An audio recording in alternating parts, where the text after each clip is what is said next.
విభేదాలు తొలగించుకుని స్నేహబంధాన్ని బలోపేతం చేసుకునేందుకు కృషి చేస్తున్న దాయాది దేశాలు వాణిజ్యపరంగా ఓ ముందడుగు వేశాయి. భారత్ నుంచి ఎగుమతి చేసే వస్తువుల కోసం మార్కెట్ గేట్లు తెరిచి ఉంచుతామని పాక్ ప్రకటించింది.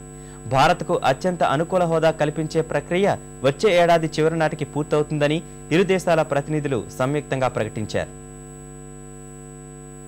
ఉగ్రవాదం, దేశాల సరిహద్దు వివాదాలు సహా ఉమ్మడి సమస్యల పరిష్కారంపై దృష్టి సారించిన భారత్, పాకిస్తాన్ వాణిజ్యపరంగా ఓ అవగాహనకు వచ్చాయి.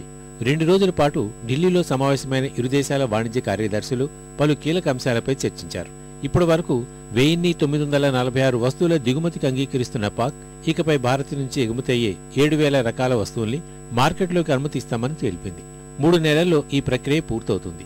ఇక వాణిజ్యపరంగా అత్యంత అనుకూల హోదా అనేది అధికారిక పట్టా ఏమీ కాదని చెప్పిన పాక్ పరస్పర అవగాహనతో ముందుకు కొనసాగుతామని వెల్లడించింది. 2012 చివరి నాటికి వాణిజ్య అనుకూల హోదా కల్పించే ప్రక్రియ పూర్తవుతుందని ఇరు దేశాల ప్రతినిధులు వెల్లడించారు. जो कि हमने खुल्लर साहब को देनी है कि ये आज हम हिंदुस्तान को ये जो है MFN स्टेटस दे रहे हैं, ये कोई डॉक्यूमेंट नहीं साइन होना, कोई उस पर नोटिफिकेशन जारी नहीं होनी. बात ये है कि अंडर WTO दोनों जो भी कंट्रीज उसमें साइन करती हैं सब एक दूसरे को MFN स्टेटस के ऊपर ट्रेड करने का वादा करती हैं. अब वो ऑब्लिगेशन हमारी अपनी जगह के ऊपर है और उस ऑब्लिगेशन को हम जब पूरा इस तरह होगा कि जब कोई लिस्ट नहीं रहेगी तो वो खुद ब खुद ऑब्लिगेशन पूरी हो जाएगी.